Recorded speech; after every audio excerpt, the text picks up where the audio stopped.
Hey guys, what's up? This is Ashmir. I've never done a video quite like this. Probably won't do too many like it, but felt that it was time for a channel update. Let you guys know the future of this channel. Mostly it's a video about Dark Age of Camelot Phoenix, because that's what I'm playing right now. Uh, what is Dark Age of Camelot Phoenix? Well, it is a free shard. If you don't know what a free shard is, that is a private server run by people not involved with the actual game.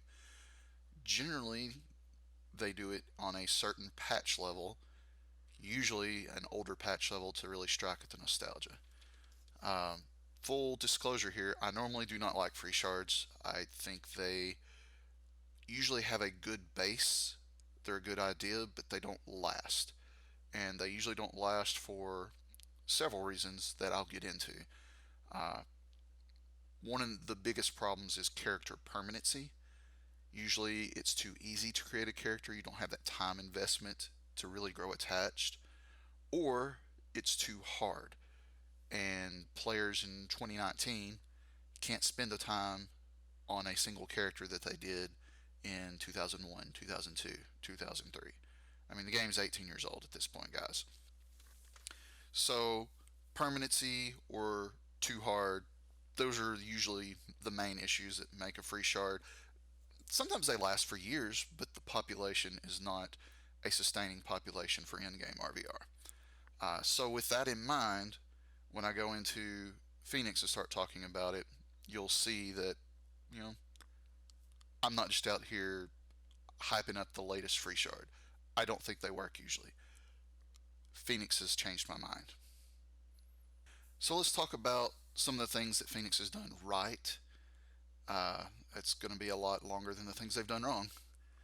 The first thing that got to mention is that it is patch level 1.65, which, if you do not know, that was the last patch prior to the Trials of Atlantis expansion release.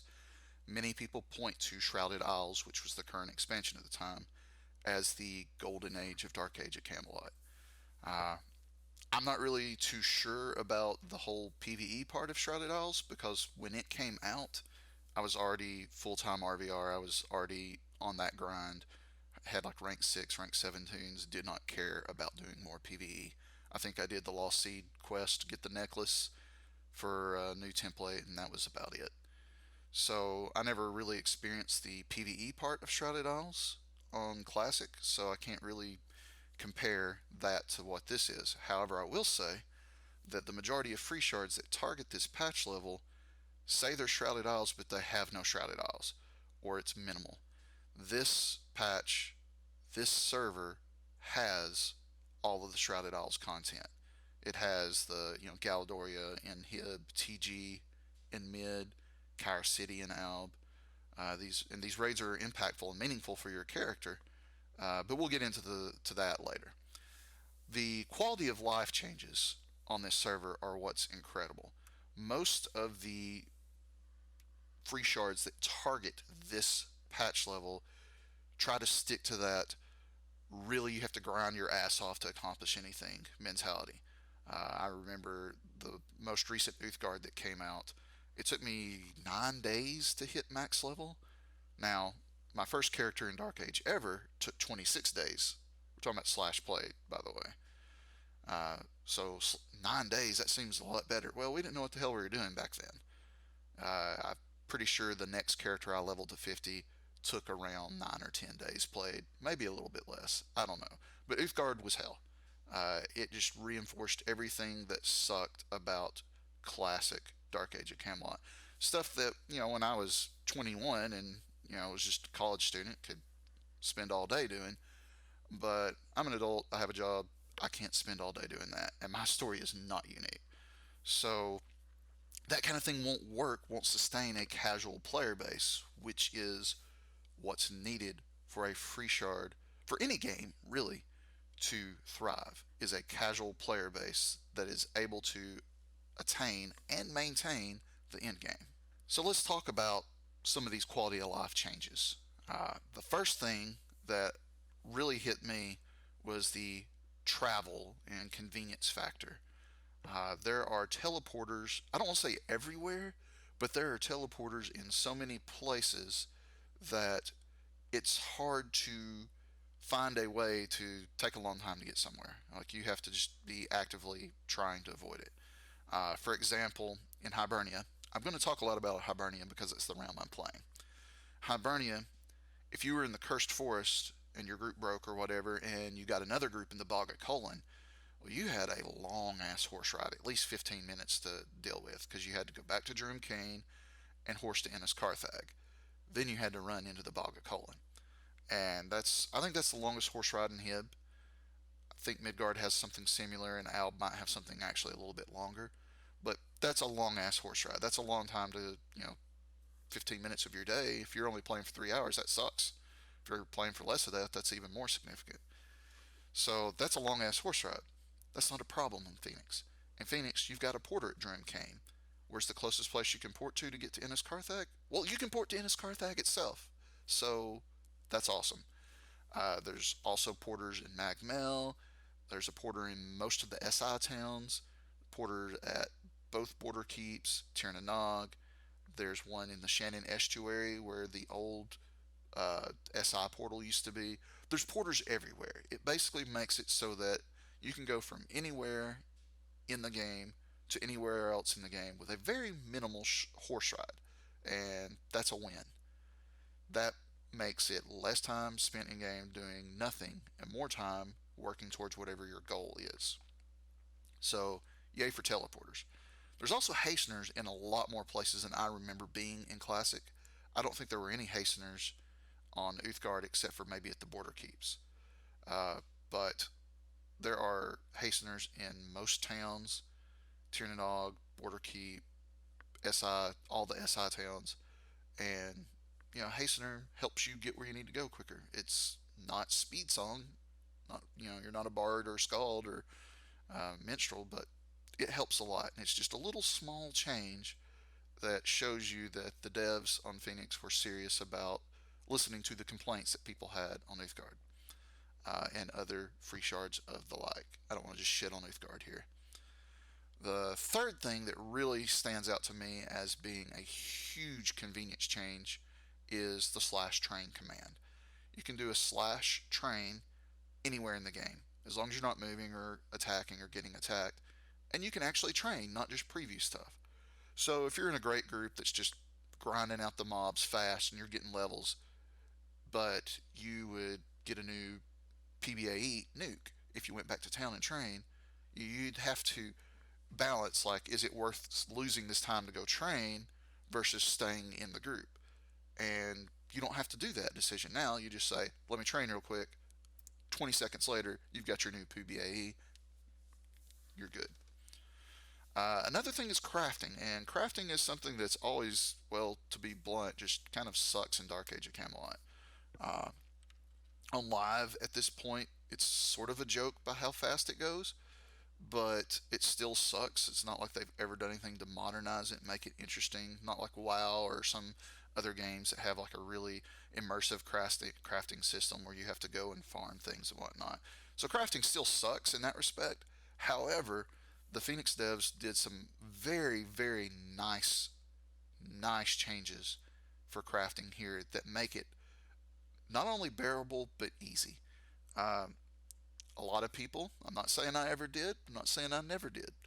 A lot of people would use macros to craft because of how boring it was.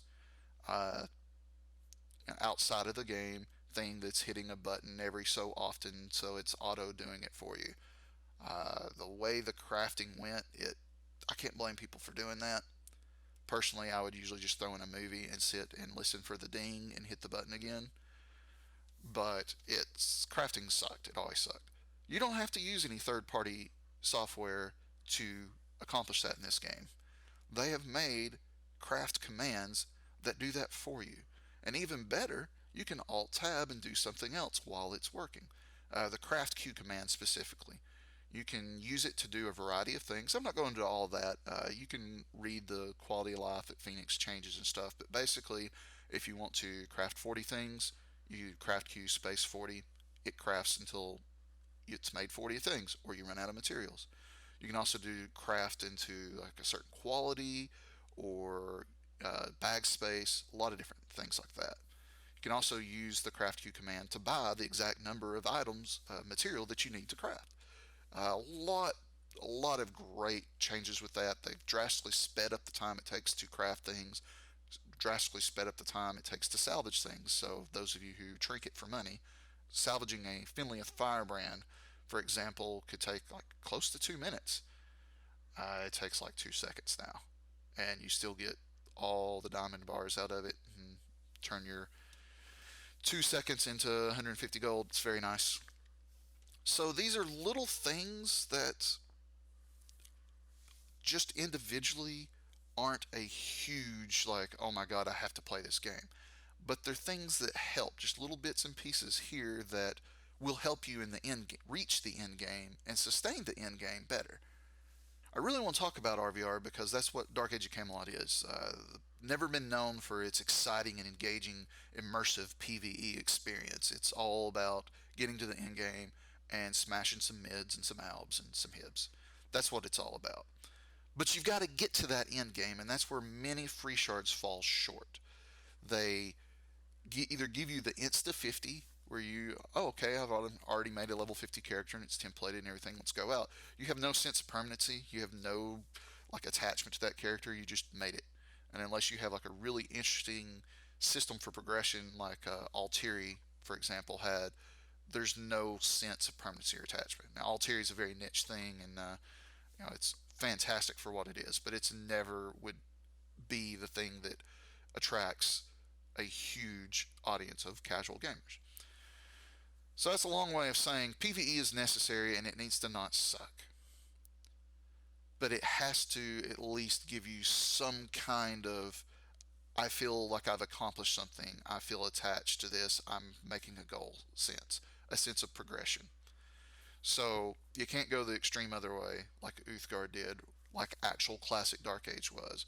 You got to make it where people can get some stuff accomplished, but not feel like they're spending their life doing it. The average player base now has, I mean, the game's been, it's 18 years old. So if you were 18 years old when the game came out, you're 36 now. If you were 12 when it came out, you're 30. Chances are you have a family or a job. At the very least, you probably have other stuff you want to do, not spend 6 hours to get half a level at level 49. So, PvE. How is it on Phoenix? Well, PvE on Phoenix actually is pretty fun, I think. I mean, it's still Dark Age PvE. It's not going to win any awards for being this amazing experience. But it feels alright. The pace of it feels good to me. Full disclosure, I rolled on Phoenix with my guild with a plan, and we leveled with a at the time fairly optimal group. We discovered an even more optimal way after we leveled, and we've been power leveling with that ever since. But my first character took approximately 30 hours to hit 50. Second character took right at a day, and the third character took right at a day. Now that's mixing a lot of soloing with optimal grouping and power level. Not everybody's going to hit that. Somebody who does an optimal group from 1 to 50 or power levels 1 to 50 can do it in 12 hours. I know that the first couple of groups that hit 50 on the server did it in 12 or 13 hours played. So that's possible.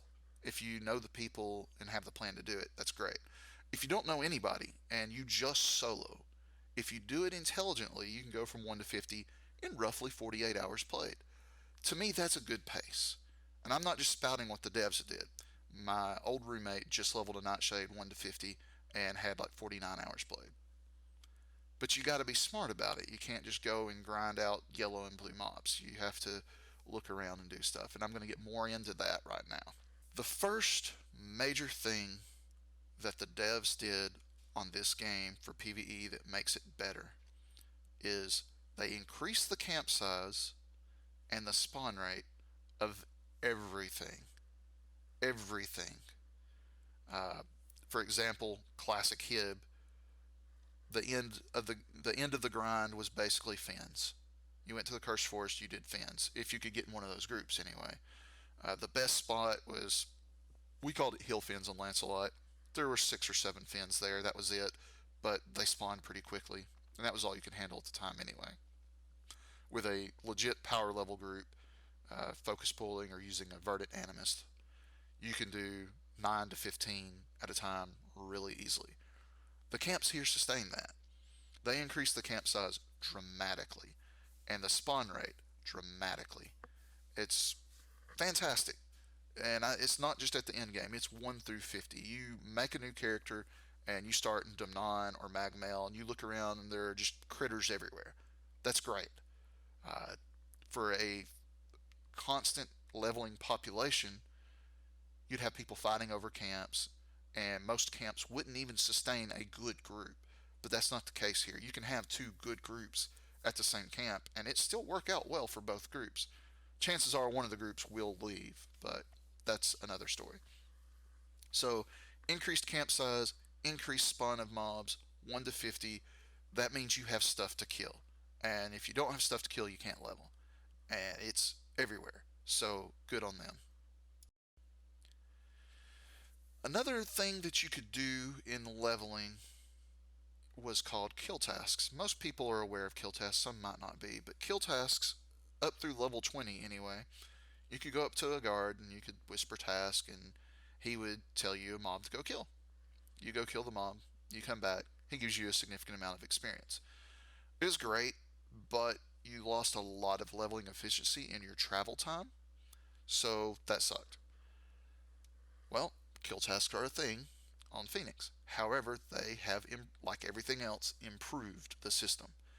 You don't have to go to a guard to get a kill task. You always have kill task active. You have it all the way through 50, by the way. It doesn't stop at 20. Your kill tasks are kill 15 humanoids, kill 15 animals, 15 reptiles, etc. There's like 12 different things that you can do. Once you complete one, it auto completes. You get the experience for it. It's half a bub at level 49. It's more than that lower levels. And it starts over. When it starts over, you have to kill more. So it's not super efficient to just keep grinding the same task over and over, unless you're in a really good group that's just constantly pulling, like Fins or Shredders and Darkness Falls, something like that. But the tasks add up, and they add up quickly. To give you a idea of how good the tasks are, on my Blade Master, which is the most recent tune, I leveled to 50. I went from 49.4 to 50 just doing these kill tasks. Uh, I needed 6 bubs, so I did 12 kill tasks. I did all of them that were available to me at that point, and I got a half a bub for each one. I got a little XP while I was grinding the kill task, but for solo with no buffs, it pretty good, pretty solid. So half a bub for killing 15 mobs is not bad at level 49. How long would it take you to get half a bub at 49 in Classic? Getting those six bubs for me probably would have took 4 hours if I was in a really good group, 8 or 12 hours if I was just solo or a bad group, maybe even more. I don't even want to think about soloing on Classic at that level, honestly. So, and I did it in like an hour and a half. That's not bad. That's not bad at all. Now, if I was in a good group, I would have got that in like 30 minutes, maybe, max. So, kill tasks are great. And they're great whether you're in a group or solo. Collection tasks. Collection tasks are where it's at.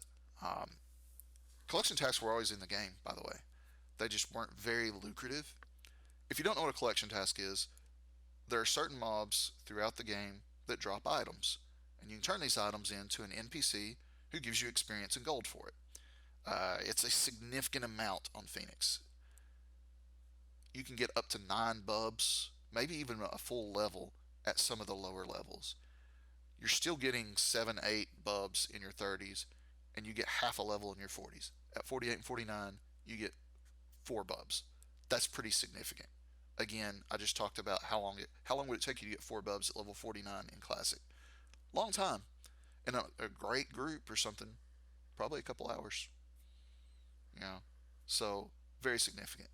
There are resources. I'm not going to go through the time, take the time now, but there are resources out there that show you all the collection tasks.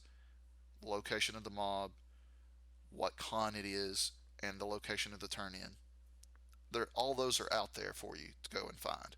The basic mechanics are you can turn in 10 items per level, and you can only turn in 10 of something once. So there are optimal ways to do it. I'm not going to go to all that, but it basically makes, combined with the kill task system and something that I'll talk about in a minute, actually efficient to level solo. It's always going to be better to level in a group. If you can level in a group, a good group, do it. But it makes soloing feasible. It really does.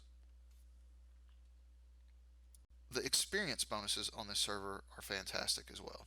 You still need the same amount of experience to hit 50 as you always did, and they didn't significantly boost the amount of experience you get from anything by itself. However, there are lots of different types of experience bonuses that you can get. I'm not going to go through all of them, but mob type is one. Having unique classes in your group adds bonuses to it. There are lots and lots of ways that it increases the experience, that the little bits here and there that really add up. Uh, right now, I think dragon mob types are the best experience in the game if you can find them.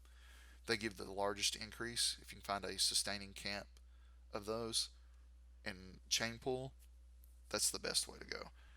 So one other thing I want to mention real quick about soloing is that while you're solo, you get a currency called Phoenix Eggs that can be turned into your trainer for experience.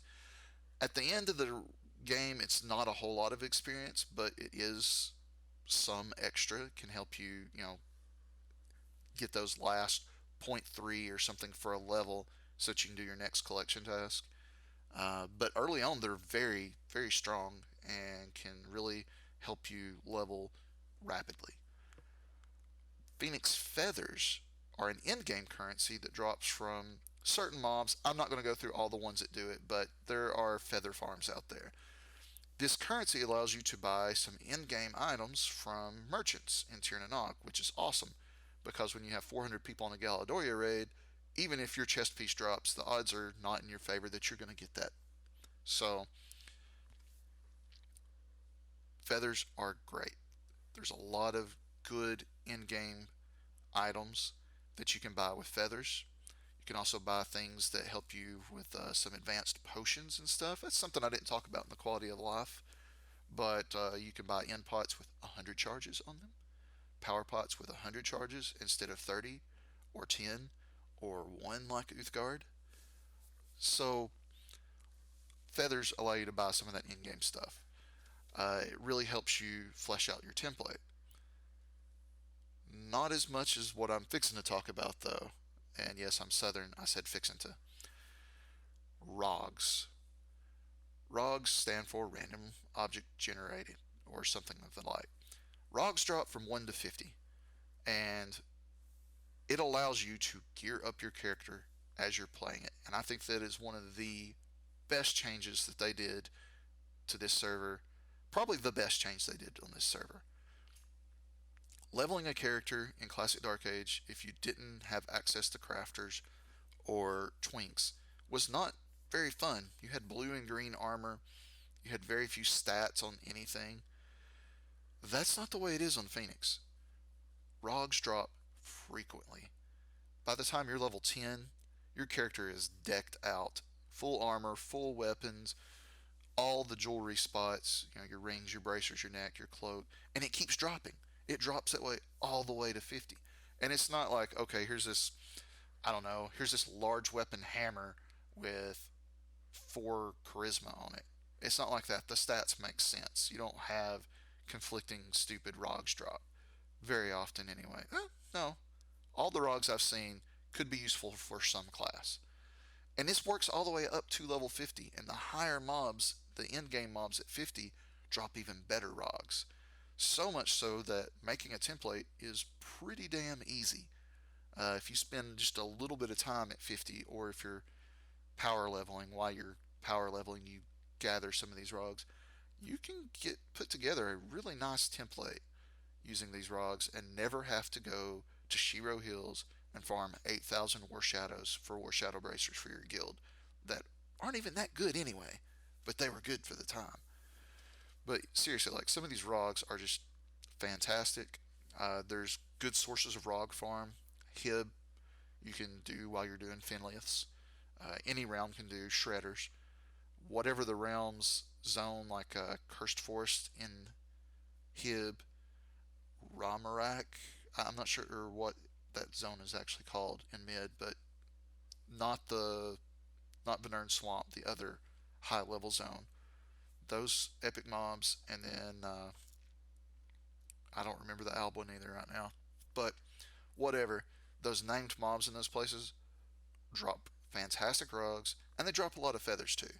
So when you get 50, if you're not don't already have those high quality rogs, join a group doing that stuff and put yourself together a good end game template.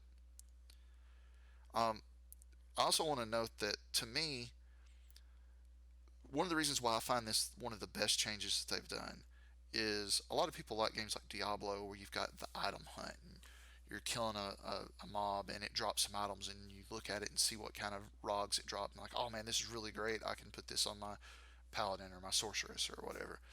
Dark Ages never had anything like that. It's like, okay, I know I'm going to want a War Shadow Bracer. Let's go kill War Shadows until they drop a Bracer. Cool. I'm so excited. It's not that exciting. But man, honestly, leveling up 1 to 50, every time a ROG drops, I get a little sense of excitement. Like, this might be badass. This might help my character. And usually they do. They come through. You feel like you're progressing your character's gear while you're leveling, and then at 50, you might get that perfect ROG that's like, oh man, that right there, that will make making a template so easy getting that ROG. So, ROG system is fantastic. I hope they never change it. It makes me want to do it, if nothing else, to sell because it helps other people with their templates. So, I don't know. ROG system, fantastic. Great. And I think with that, I'm done talking about PvE. So let's talk about the good stuff. Let's talk about RVR. Uh, RVR is what this game's about.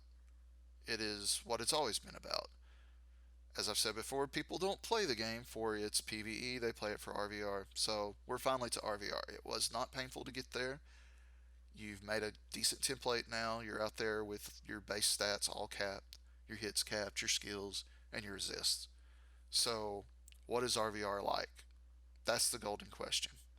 Uh, as I said before, it's patch 1.65, which, if you were not playing or you don't remember, was pretty it's pretty well balanced. There were things that were not balanced. There were classes that didn't get grouped a whole lot in serious, like 8v8 groups and stuff.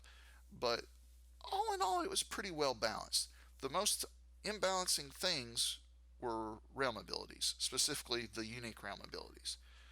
And this is more of a controversial thing than anything else on this server. Is that Phoenix uses a hybrid of New Frontiers RAs and Old Frontiers RAs. By the way, this is in Old Frontiers.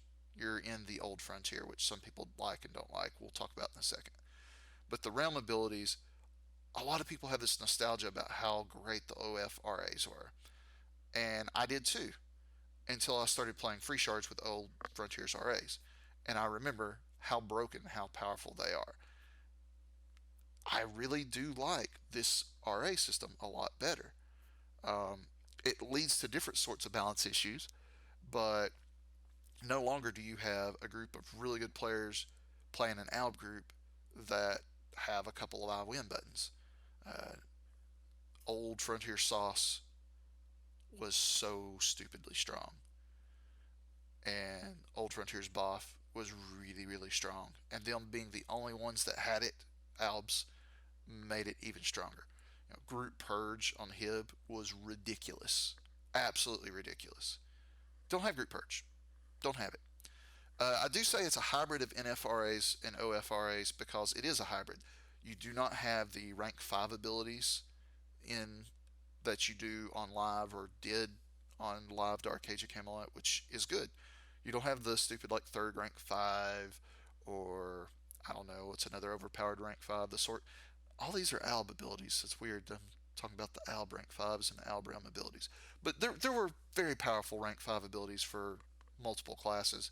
Stupidly imbalanced stuff that there was no way to really get things to match. So nobody has rank 5s. That's good, in my opinion. Um, there's no charge. At least there's no charge realm ability. There's the old charge that everybody had, or all the light tanks had, which lets you sprint for 10 seconds without using end. Not an overpowered thing at all. But yeah, there's no charge, which is good because there's no speed warps because there's no TOA. Um, but the light tanks are still really good without charge. They left in the Old Frontiers realm abilities Mastery of Arms, which is increased melee attack speed, Mastery of the Art, which increased casting speed, uh, Mastery of the Arcane, I believe it's called, which increased buffs, and maybe a couple other passives. Nothing game breaking. MCL costs 3 points and 6 points like it did in the original game. I think First Aid probably does too as well. Not sure about that. Don't take my word on that as 100%. But there's no prereqs. So if you want to get one level of Raging Power, you don't have to get 2 levels of MCO. One of the things that they did that I think was the best was they kept the debt system from Old Frontiers as far as like the levels of debt. It's still the same cost to get maximum determination as it was in Old Frontiers. So 22 points. More classes have access to debt. All the classes in New Frontiers that have access to debt have access to debt in Old Frontiers are in this server. Uh, and to balance that, heroes, blade masters, warriors, zerkers, savages, armsmen, and mercs have stoicism. So it's really nice because it makes crowd control is still really important, but it's not crippling like it was in Old Frontiers. You can't just roll up on a Zerg and blanket mez all of them and just go to town. So that's both sad and happy at the same time. I loved Zerg busting. It was my favorite thing in the world to do, and it's hard to do here. But all in all, I think the realm ability system is much better with what they have than either pure NFRAs or pure OFRAs. So yeah, let's talk Old Frontiers versus New Frontiers. Uh, there's a lot of people have mad nostalgia for Old Frontiers and hated New Frontiers. I hated New Frontiers when it came out. I thought it was too big. The water element was miserable. Um, there were towers everywhere with guard patrols everywhere. It made it hard getting clean fights. It made it way too easy for groups to just turn tail and run away from a fight they didn't want to have. I didn't like it. When they added Agramon, it helped a lot because the groups that wanted to fight had a place to go and fight that they could fight relatively clean fights. But it still wasn't perfect. Everything was too big. During off peak hours, population was just miserable. It was too spread out. It's hard to find things. Uh, NF was bad in that respect to me. I thought OF was a whole lot better, and then I played Uthgard. And the problem with Uthgard was people didn't treat it. They didn't treat the Old Frontier like they did back when people actually played in Old Frontiers. Back in Classic daoc, you went to a main. That's where everybody went. Everybody went to a main. 8-man Zergs, small mans. That's where you went for action. You knew you would find action in a main. If you got tired of getting jammed or zerged, maybe you and a couple of other like-minded groups would, agree to go to Hadrian's Wall and have fights there. Or if you were a small man or solo or something, you might go to Odin's Gate. It was just kind of known. These were the areas you went. And then it wasn't like that. When I went to Uthgard, it wasn't like that at all. People were seemingly fighting in random places. And that made me think, well, OF might not have been as good as I thought it was. This is the same problems we're fighting in New Frontiers. Phoenix has introduced something that has both helped and hurt that, called the task zone. So when we were talking about PvE, we were talking about tasks. Well, there are round tasks. Kill 15 players, you get a little bonus. But they have realm tasks on top of that that uh, everybody goes and does. Um, Fight in Hadrian's Wall will be the realm task, and everybody will go to Hadrian's Wall and you fight. And eventually you reach a certain threshold and it completes the realm task, and everybody who participated gets an RP bonus, maybe some gold, and get some experience. So if you're leveling up, you want to go do that. There you go. All you have to do is either get a kill or even just die in the zone, and you get participation credit. So it's a twofold thing. It's good in the respect that it makes action predictable. The task zone rotates through three different tasks in each round, and then goes to the next round. So you know where people are going to be. That helps you find action. That's the good part. Bad part is the one major complaint I have about Phoenix is that they have a lot of mobs in the frontier aggro wrong. Like cliff beetles are supposed to be neutral, logmen are supposed to be neutral, bright auroras are supposed to be neutral. All these things are aggressive. So it makes the actual fighting area in these frontiers a lot smaller than you could have gotten away with before. So with it being more concentrated and action being concentrated in one zone, it makes it hard to get clean fights. Now that's an 8v8 problem. That's not a general population problem. And overall, I think that it's good because you need to cater to the casual gamer, the people that aren't logging in with the same people every night, because that's the majority of your players. The people that want to have clean 8v8s all day are the minority of who plays this game. They are the minority of who will continue to make a game thrive. You look at live, and that game is still going because of the Zergs. The only reason that Dark Age is even still open in a subscription way is because there were so many people that like to Zerg, and there's nothing wrong with that. That's the way you want to play. That's the way you should play. I am not going to ever tell somebody that they need to play differently. I don't pay your subscription. There's no sub in Phoenix, but I'm not going to tell you how you should play. I have the way I like to play, and you have the way you like to play. I see no problem with that. Um, but yeah, the task zone, it does create a way for the casual gamer to see progression in the end game, to get realm points, to get realm abilities, and continue to flesh out their character and feel their character growing more powerful. Because that's what it's all about. It's character progression for most people. So the task zone is great in that sense. It's bad for 8v8ers trying to get clean fights.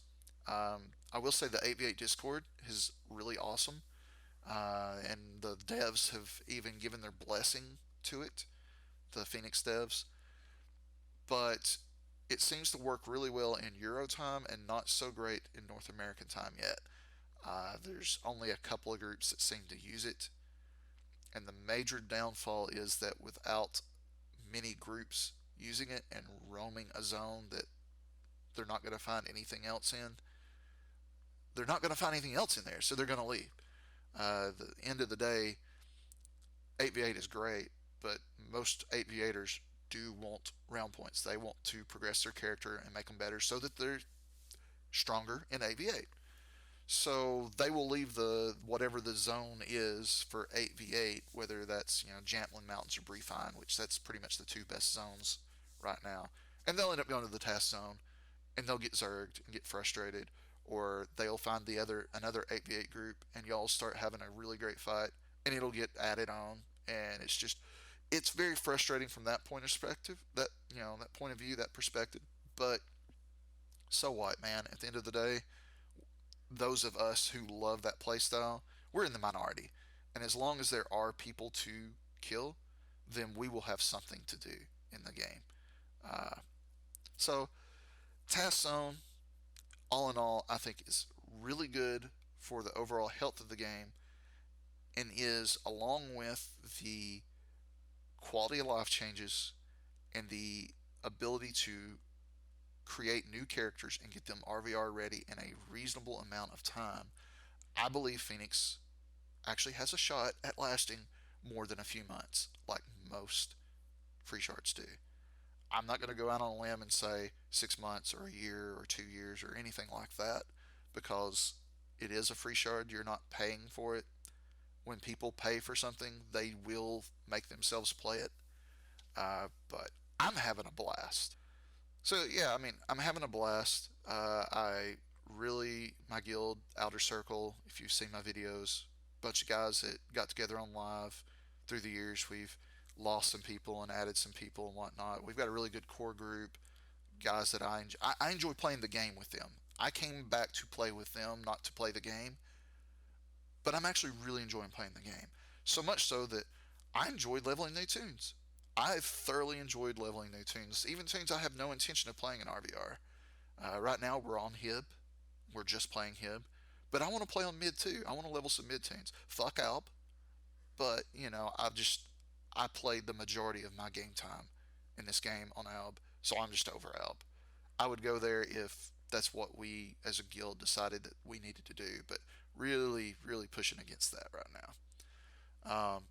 But yeah, in conclusion, man, like Phoenix, if you are an old Dark Age of Camelot player, and I don't mean an elitist 8v8er, I mean if you enjoyed Dark Age of Camelot, Enshrouded Isles, and before, give it a shot, man. The worst thing that'll happen is you'll get some nostalgia while you're leveling up.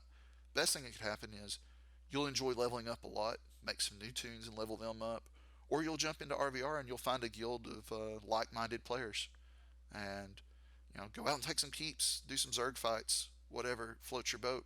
Find some 8v8ers, join them. Uh, I know that a lot of us are perceived as elitist assholes, and we are assholes, a lot of us, but it's always exciting to find other people that want to play your playstyle and join in. And if you got the chops, or at least the mentality, the willingness to learn, then man, that's great. That's another ally, potential ally, or potential person to fight. So yeah, man, if you love Dark Age of Camelot, basically at any point during its first few years, give it a shot, man. And if you didn't start playing until the last few years and you really enjoy aspects of like 8v8 stuff, give it a shot, man. I think Phoenix won't disappoint. And at worst, you've wasted no money. It's free. You know, it's free. So yeah, so channel update. As I am playing Phoenix, I will be making Phoenix videos. I have been recording. I recorded all of my enchanter stuff and all my hero stuff. I'm on Blade Master now. We've changed setup a few times for different reasons, but yeah, I'll be releasing solo videos. I know Patoots has started recording as well. Yark streams, and I'm pretty sure he keeps his footage. So we've got recordings from several point of views. So I'll probably put out a guild video at some point, but I'll definitely start putting out some other, it's just solo, not solo, but my single perspective videos. And I still do have the footage from live. I can do some footage dumps at some point. Right now, I'm having too much fun playing this damn game to worry about doing that.